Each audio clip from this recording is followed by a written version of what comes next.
Praise the Lord, everyone. It's your girl Money, and today I'll be sharing my testimony how I accepted God's will and I don't work a 9-to-5 job anymore. So let's get to it. Okay, so just want to give like a little summary how this kind of like all started. I would definitely say it started this year where God started to deal with me and convict me of basically what I was doing in regards of my gifts. So my gift was revealed to me years ago, which was like 2020, which was fashion. That like styling was something I could do to show people, lead people to Christ and everything like that, and show them how to dress models. But at that time, I did not know that. Like, even though the gift was revealed to me, I did not know that was God was telling me, like, at that time. Now I know, but before, definitely not. I was dressing in a secular manner. Dressing in a secular manner. I'm terrible at saying that word, but I was dressing in a secular manner, and I was dressing others in a secular manner. For this was going on for 4 years straight. And this happened around COVID, so it was 4 years straight. I was just dressing in a secular manner, and I would say 2 years ago, that's when I stopped dressing secular. And mind you, I was still walking this walk. I got saved when I was 18. I was still walking this walk, but I was so stuck on the fact that, like, no, God doesn't judge how I look. Like, he's not gonna, like, he looks at the heart. He doesn't look at like the outer appearance.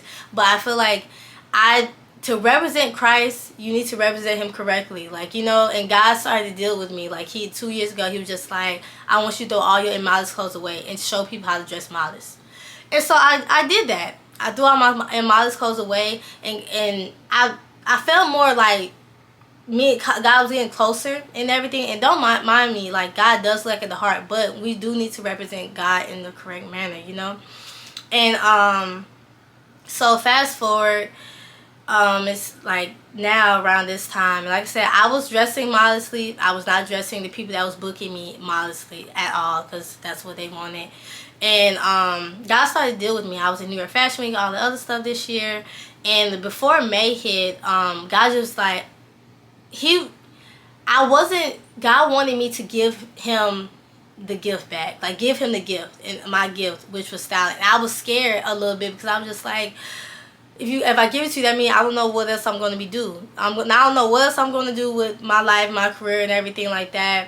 And mind you, like, I was okay with giving it to God because I wanted more of him. So it was, to me, it was just like, whatever I got to do, like, I don't want to lose you, Jesus. Like, I genuinely do not want to lose you, Jesus. So whatever I got to do, then I'll give it to you. I'll just stop. So I stopped styling. I did. I stopped styling and stuff like that. And I felt good about it, but God led me to Nehemiah. So at first, like, you know, I'm like, okay, I'll give it to you. I don't know what else I'm going to do in my career. At that time, I worked with kids for like 10 years. So I worked with kids with intellectual disabilities.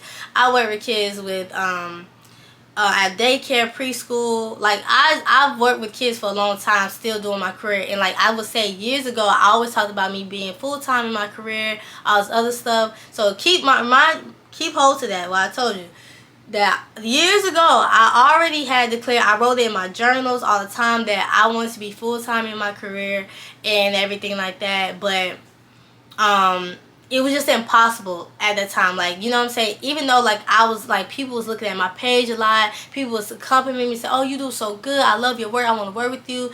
And it just was like, God, I want more. I was just like, I feel like I just feel empty. But not realizing was because God was not in it.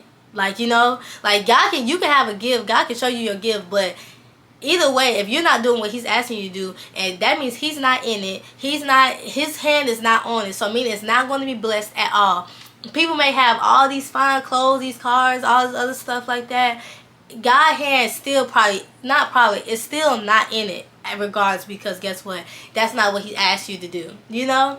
So don't get caught up with all these people that's like doing all this stuff, and they thanking God, they sinning, cussing, all the other stuff, and they're thanking God in the same manner because, oh, even though, like, they're like, oh, God bless me. No, like, you know, God can still bless you and everything like that. Don't get me wrong, like, but if God's hand is still not on it, they can say thank you God all the time, but God's hand is probably still not on it, you know?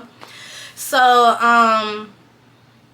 fast forward, God led me to read Nehemiah. And I know Nehemiah. I'm like, God, I already know about Nehemiah. But he was like, read it again. So I read Nehemiah. And I was like, oh. And God just touched me. He was just like, build it the way I want it to be built.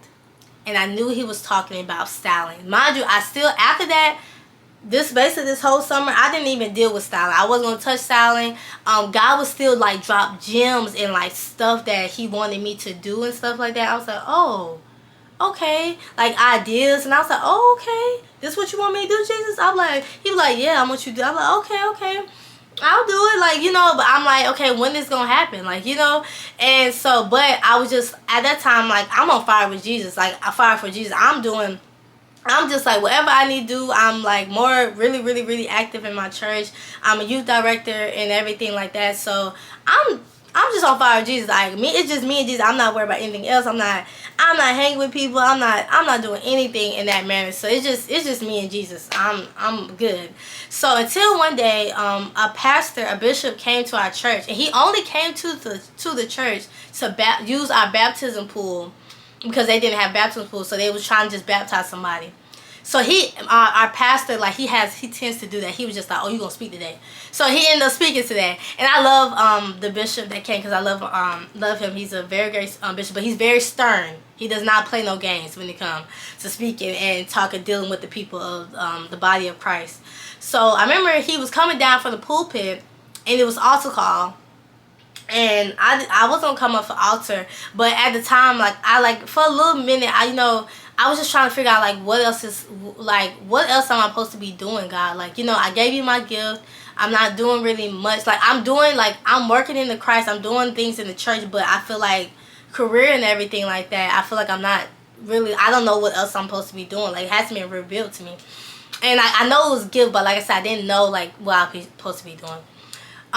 So fast forward, and if I'm talking too fast, I'm rambling, I'm sorry. The pastor came down, and he pointed at me. He says, I'm coming back for you. And I was like, oh, okay. So I got nervous, because mind you, like, usually when people like speak to me or prophesy to me, it's usually, I wouldn't say it's bad, because when somebody prophesies to you, it, like, flesh, it may seem bad, but spiritual, this is just spiritual growth. They just like telling you, like, hey, you still need to fix that. So I would definitely say, I thought like maybe it was something that he was just about to tell me that's gonna, like, basically, like, I was like, man, it's something else I need to fix, I still need to work on, type of thing. So he started, dealing with the people, prophesying to certain people in the church. And I think it was only 3 or 4 of us that he prophesied to. But he came to me, and he was like, I thought he had forgot about me. Because I was like, Lord, like, I was like, man, I don't know if I want to hear what he about to tell me. Because I was a little nervous. I was like, Lord, it's about to be something bad.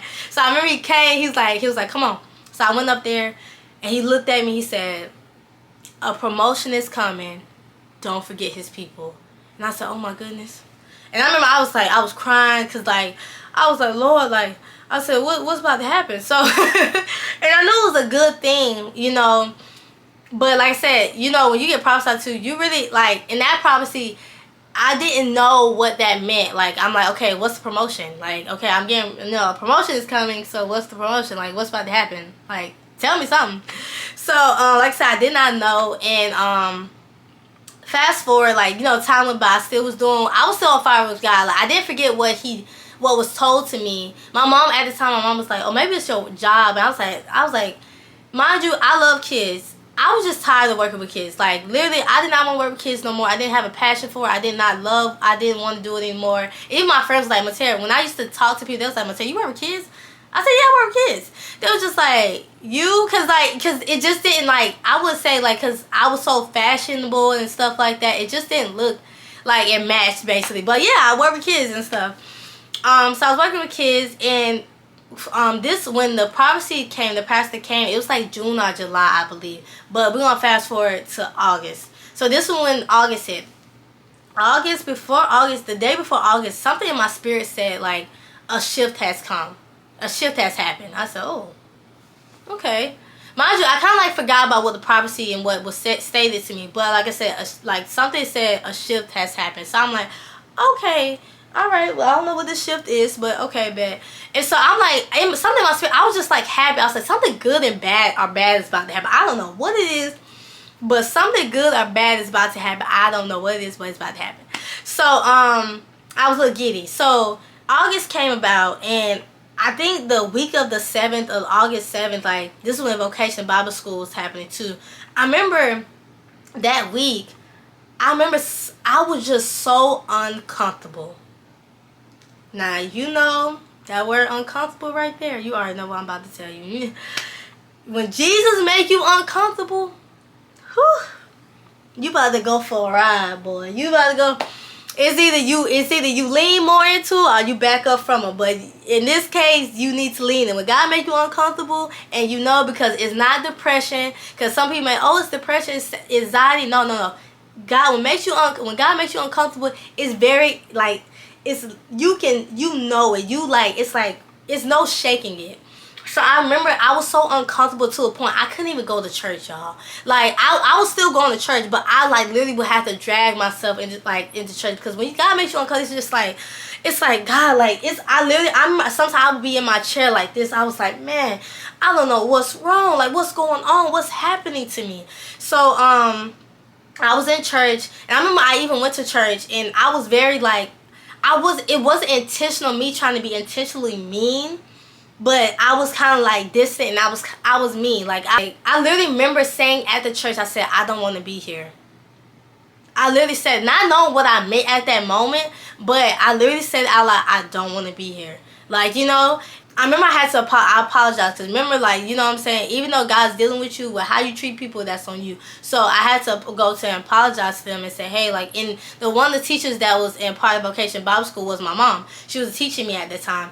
And, I was just like, you know, I apologize. And I remember that night, I apologized to my mom, and I told her, I don't know what made me say it, and I did not have my phone on me or nothing. I just said, it's time for me to take a risk. And I just walked out. And because, like, something in my spirit was just like, I don't know why I said it, but I said it. So we fast forward, and the next day, like I said, I didn't have my phone on me or nothing like that, because you know how the phones be listening. So I remember the next day I was on YouTube, and I remember Tony Evans' sermon. I'm going to try to see if I can find it, screenshot it, and put it up here. But it was a Tony Evans sermon, and literally he said, when it's time to take a risk or something like that. And I started, I read it, it was like, it was dealing with me. I was like, I don't know what this risk is, but it's time for something. And so I remember at that time I had like an inkling for Cali. Like, I was like, I want to go to Cali. I want to move to Cali. Like, I'm like, okay, I want to move to Cali, blase. Like, I was like, I want to do it. Like, I want to take that risk. I want to move to Cali. That's what I want to do. And literally after that, every sermon, and I mean every sermon, literally dealt with Exodus, dealt with timing to leave, and literally dealt with, like, I remember at the time Elder Edmund was on a Wednesday was speaking, and usually he don't even speak on Wednesdays, but one of our elders, he was just like, he said, I know you're you're uncomfortable right now, but to make you to get you out of your comfortable spot, you gotta be I gotta make you uncomfortable. And you was dealing with the Israelites and Exodus and all this other stuff, and I was just like, Lord Jesus, God was just dealing with me. And so I remember, fast forward, I went down to Lynchburg, because I live in Virginia now. Went down to Lynchburg and go see one of my friends for her birthday. And me and Darlene, my best friend, we was driving. I said, I'm going to take a risk. I'm going to Cali. In 3 months, I'm going to move to Cali. And I'm going to, I'm going to save up what I can and move to Cali. Stay at the job I was staying at. Now, before that happened, something had happened at my job, and everybody basically was going to leave the job. A lot of people was going to leave the job because something had taken place. Something pretty, bad happened at the job. And I was going to continue to stay. Me and this other girl was going to continue to stay. But it was just like, I was just like, I'm going to stay and do what I need to do. But at that point, I was just like, it's time for me to go. I got to take this risk. But I was like, I'm going to wait 3 months, even though, like, at that time, when that situation took place, that was my sign for me to go. But I was just like, I'm just going to wait 3 months. Save up what I can and then leave the job that I was at. But mind you, like, when it came to working in childcare and working a 9-to-5 job, growing up for me, I grew up with a single mother. Grew up in a single mother household. So it's always been like, nobody's going to take care of you. You got to take care of yourself.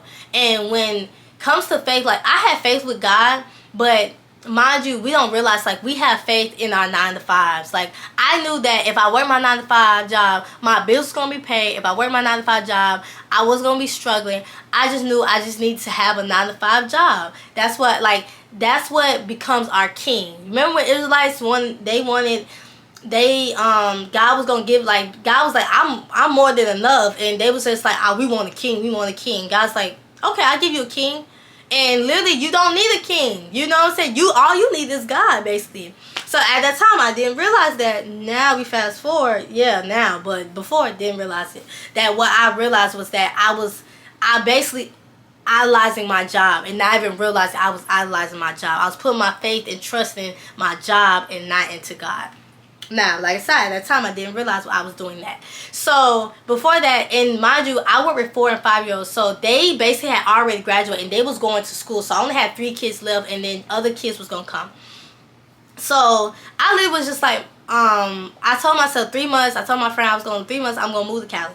So, a week later, mind you, God don't work on our timing. We work on His timing. So if he say a shift about to happen, if He wants something to happen, He wants something done, it's gonna be done. Like, you know, like we have no input on what God want Him. We have no input on what God wants to do. You know what I'm saying? It's literally His way or the highway. So a week later, literally, I kid you not, a week later. Like I said, I was like, you know, my plan is I'm going to save up, and in 3 months I'm going to leave and stuff like that. That's the plan. God was like, okay, you think it's your way, huh? Even though I'm telling you to leave your job, it's your way. At the time, I didn't realize it. God literally that Monday, I kid you not, the director of the building literally came to me and was like, because I see you first, I'm going to tell you first, we closing down the daycare. Not in a month, y'all. Not in a month. In 2 weeks. By the end of August, like I said, all this is happening in the month. I'm still uncomfortable. All this stuff is happening around me, and I just found out that I'm losing my job. Ooh. So by the end of August, I would not have a job, and so I was like, Jesus. So at first I was like, yay, like, you know how you pray for like times like this, like, you know, to leave your job, but I was just like, it always reminded me of Israelites. You know, God brought the Israelites out of something, and then we wanted to go back to slavery because, like, it doesn't seem okay. It doesn't seem alright, you know? So we want to go back to the past. So to me, I'm like, oh, like, I don't know what I'm gonna do, because at the time, like, I'm like, it's nothing else I'm really good at. Like, you know what I'm saying? I, like, you know, like, I know you understand that you don't want me to work with kids no more, but what else I'm supposed to do? And God just like, fashion. But at the same time, I wasn't realizing, because at the time, fashion and all this stuff, it wasn't funding me. I wasn't getting money from it. I wasn't getting nothing from it and stuff like that. And I wasn't doing the way He wanted me to do it anyway. So no funding was gonna happen in any situation. So like I said, I was okay. Like, I wasn't mad at anyone. I wasn't mad at nobody at the job. I was okay. Like, you know, I was just like, okay, I gotta go. I gotta figure out what I'm gonna do. So mind you, I was praying. I was fasting. In the month of August, I fasted for like 27 days. No food, no water, nothing like that. You know, I don't do them other fasts. I just do like, I don't eat nothing like that fast type thing for 27 days. So I fasted and stuff like that. And I was just like, God, talk to me, let me know. And mind you, before I found out about the job situation, I booked the ticket to go to Cali. And I was going to cancel the ticket. Because I was just like, God, like, okay, I need that last check. But God was just like, go to Cali. I want you to go to Cali. And at the time, I didn't realize God wanted me to experience it. And I remember, I always think about Joseph, like, the story of Joseph. Remember, before all this stuff happened with Joseph and everything like that, he literally, God came to him and gave him all these visions. But mind you, these visions happened. Guess what? Joseph had to go through a whole bunch of stuff to get to where he was supposed to be at, basically. And so I feel like God was just showing me, like, hey, I can do all this stuff. All this stuff can happen. At the time, I didn't know. Like, I thought, okay, God was saying, oh, I'm supposed to move to Cali right now. And God was telling me something totally different. But we're going to talk about that. So, I was in Cali. So I ended up still going to Cali. But before the week ended, before my job ended, somebody asked me like, oh, can you babysit one of our kids, because just like we had lost our job, the parents had lost their child care. So I was like, okay, yeah, I'll help out. Mind you, I was already dealing with conviction. God was making me uncomfortable because God was just telling me, I didn't want, God was telling me something, but at the same time I wasn't trying to accept it. Like, I knew God was telling me like he didn't want me to work, but I was just like, I was so stuck on myself and stuck on fear and stuck on like how I'm gonna deal with all these finances, all this other stuff, like how, like literally, like I'm like, God, how is this gonna happen? How is this going to happen if I don't have a job? Mind you, basically my job, a 9 to 5 had became my king. So before the week started, after August, which is the week of, after that, it was the first week of September, I started working at babysitting. And you know how you try to downplay sin, which is disobedience. I was like, okay, well, I'm not really getting W-2s. I'm not working 9 to 5. Literally, technically, I'm not working really a 9 to 5. God was just like, but you're still being disobedient because I'm telling you not to work at all. I don't want you to work a 9 to 5 at all. So I was okay. So I was babysitting, and that week, I think before I went to Cali, God like literally convicted me. He was just like, and I was like, Jesus, forgive me, Jesus. Okay, I won't work the 9 to 5 job no more. Blase. And so then fast forward, now I didn't tell the people I wasn't gonna do it no more. I remember I thought I wasn't gonna do it no more anyways. So I was in Cali. I had the time of my life. God was just showing me like, I got you, because everybody kept trying to put fear in my head about Cali. Like, oh, Cali's bad. Like, you know, all this stuff happens in Cali. It's not what you think it is and stuff like that. So I was just like, but when I was in Cali, I had a time of my life. Like, I felt so safe. I felt secure. God was just like, God was just reminding me, like, if my hand, when my hand is on it, you're okay. So fast forward, we get back into it. It's the end of the trip of Cali. We was at the beach, and the people that I was babysitting for called me. They're like, hey, Money, we want to offer you a full-time job, and we want offer you a full-time job. We want to up your pay to like a certain amount more money, and yeah, like we want you to work like some more days and stuff. So I was like, okay, that sounds good.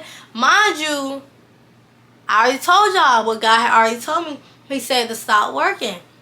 I was not trying to accept that. So at the time, I thought God was telling me, okay, I need to move to Cali. And so I was like, okay, I'm going to move to Cali, because, like I said, something in me knew that God didn't want me to work, but I couldn't accept, because for me, like, I was just like, God, I don't want to work. I don't want to live under my mom's roof and I'm not making money. I'm not contributing like I used to. Like, I was just like, maybe, like, for me, I tried to run away, like, thinking of Jonah in the well. I tried to run away from my responsibilities. God was telling me to quit my job, but I did, and basically go full-time into my career, but I was not trying to accept it. At the time, I was not trying to accept it, because I was just like, God, like, this just does not sound logical. And I'm just being honest, like, well, how am I gonna get money? Like, you know what I'm saying? Like, how is this gonna work? This don't sound logical. So fast forward, I started to do the 9 to 5 job. God was making me very uncomfortable. He was dealing with me and stuff like that. And I remember I went to a revival, and God was teaching me about the process. God started telling me about the process and stuff like that, and telling me about how that we should be enjoying the process. You know, and I was just like, God, like, you know, I wanted God to, like, I want all the other sermons to be about, and God prepares you before it happens. I'll tell you that. God, when stuff about to take place, He prepares you before it happens. So I wanted God to tell me, like, okay, this is what's going to happen. A blessing's going to come. Like, no, God wanted me to basically embrace the process, which made basically the transition that I was in taking place. He wanted me to stay in it and embrace it. And God brought me to Philippians 4:11. I'll put the verse up here. And when Paul found the secret to happiness, meaning Paul, like, God showed me to embrace what I was going through and be okay with it. Yes, no, I didn't know about, like, how money was going to come through, how all this stuff was going to happen. But all I know was that God wanted me to do His will, but be okay with all the stuff that comes with it. Yes, you may, like, all this stuff, all this sadness, all this stuff is going to happen. But guess what? I want you to continue to do my will and be happy with the transition in the process. That's what God wanted me to stay in it. You know what I'm saying? And at the time, like I said, I was still stuck on Cali and stuff like that. I remember I talked to my pastor, and I remember I was traveling home from talking to my pastor, and this was in the month of September, before the end of September even happened. I remember I was crying because like I was my job was about to end. I was gonna move to Cali. I was like, I don't know. God didn't tell me, like, even with Cali, like, I knew God placed it on me. He didn't give me a date nor a time. He just said, okay, Cali. But like I said, I know, like, Cali is in the future, but it's not happening right now. I need to do what he wants me to do right now. So I remember I talked to my pastor, and he was just like, he's like, literally before even I talked to my husband, like weeks before, he was just telling me, like, God's just calling you to go full time in your career and do His will. Go teach people how to be models. And I did not want to embrace that. He was just like, my pastor was like, He's not telling you to go to Cali right now. He's telling you to do His will. And I was just like, God, like, I remember I was driving home, and I went to a parking lot, and I was screaming to God. I was like, God, what do you want me to do? Because I was frustrated because, like I said, at this time, I didn't realize, I didn't want to embrace what He was telling me to do, because it's just like, I was stuck on the fact, I had fear of the fact that, God, how am my bills going to be paid? How am I going to pay for all these things? Like, how is this going to happen for me? It just does not sound logical. And God was just like, look, you gonna still feel uncomfortable, because I was still feeling uncomfortable, because at the time, like I said, I came back from Cali, and I still worked at 9 to 5. I had to ask for God for forgiveness. I had to do all that stuff, because literally I was being disobedient. God had asked me to do something, and I was being very disobedient. And fast forward, this was like the end of September, and I remember I was for like 3 days. I had kind of like gone to depression, and this was like beginning of October. I went to depression. I was a little sad, and God, like, I was trying to get myself up. I was trying to lift myself up, and because I was just frustrated with God. I was like, God, what do you want me to do? Like, you know what I'm saying? Like, at that time, like I said, I knew it, like, at the time, I didn't really know it was styling, but God started with just like, start recording. He started said, go on YouTube, start recording the process, start doing your videos, start going back to your thrift store, start posting on your Instagram about styling. I want you to start doing it. I was just like, I was just frustrated, and I was just like, okay, all right, but I was kind of a little stuck on, like, where's the money gonna come from and stuff like that. And like I said, God, like, kept dealing with me about Philippians 4:11 and stuff like that. And I was like, okay, I just gotta keep going. And I remember I gave a sermon about what I was going through and stuff like that. And the day I started recording, I started doing the videos and stuff like that, and you guys can more than welcome to check them out. Even though it was times where I was like, okay, I gotta give up because money and stuff like that, God was just like, don't grow weary in well doing. Because at first I was like, I remember one time I was sitting inside my bed, and God just told me, don't grow weary in well doing. Because I was just like, God, I just need to get a job. Because it was times like I was recording these videos, and I was posting them, and not even real, like, I was just like, I don't know how I'm gonna pay my bills. Like, you know what I'm saying? This is the first month. Like, this is month of October, and I literally was scratching surface. I don't know how I'm paying these bills, like, how I'm gonna do it. But like, God was teaching me and showing me that, like, nobody can do this for you but me. I want you to trust me and because I thought I had faith. But let me tell you, God is showing me and teaching me, like, listen, you can only trust and have faith in me. And God was showing me, even when the job situation, mind you, when I left my job, I was the only person that was not married. Everybody else was married or had a fiance. So meaning that they had somebody to go and fall back on. I had nobody to fall back on but Jesus. And let me tell you, when God showed me, like, don't grow weary in well doing, and I remember, like, I had to go back to that scripture, because don't grow weary in well doing, because if you will reap a harvest if you faint not. Meaning, I cannot give up, because I was making these videos, doing everything, and I was like, okay, it ain't nothing happening. Like, you know, I don't know how I'm gonna pay these bills.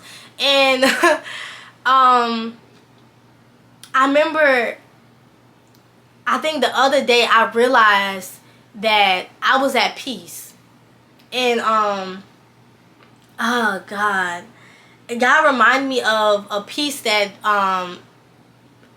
surpasses all understanding. Meaning that all this chaos was happening all around me, and I was trying to figure out why am I at peace, and God was just showing me like, because you're doing what I'm asking you to do.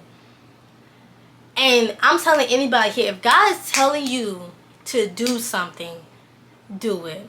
Yes, it may be chaos all around you.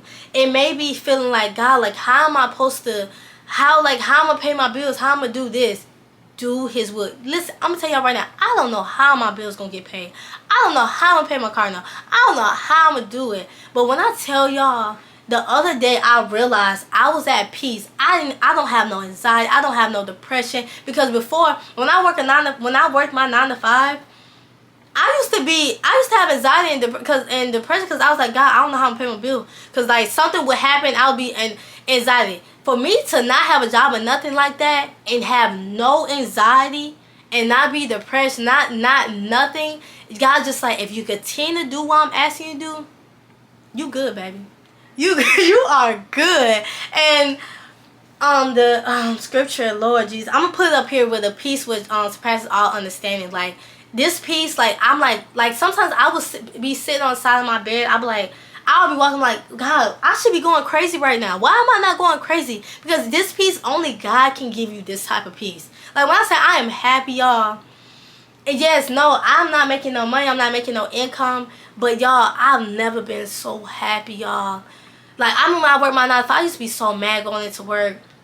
And I try to be happy, and you know what I'm saying? But I was just like, I am not happy with this. This is not what I'm supposed to be doing. And just to, like, at first, like, you know, when I was doing the gifting and I was doing my job, like, I used to want to style all these celebrities. I wanted to do it my way. And now doing it God's way, like, doing all these pictures, videos, and teaching people how to dress modest, it's just been a blessing.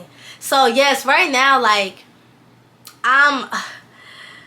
I'm doing his will, and no, not right now. I don't, like, yes, I do see it because I'm at peace, like, you know what I'm saying? And like one thing, I was listening to this sermon, I'm putting it up here too, but God was just, when you're doing his will, you realize you're doing his will because it gives that peace. God gives you that peace. Like when I wasn't doing his will, I was depressed, I was sad, I had anxiety, and that means when I was working that 9 to 5 job and all that stuff, being disobedient, it was no peace. So I'm just here to tell y'all, it's no point in being disobedient. If God makes you uncomfortable, y'all, and it took me some month and some change to get out of this disobedient mindset. But and no, I don't have a 9 to 5, I don't work or nothing like that.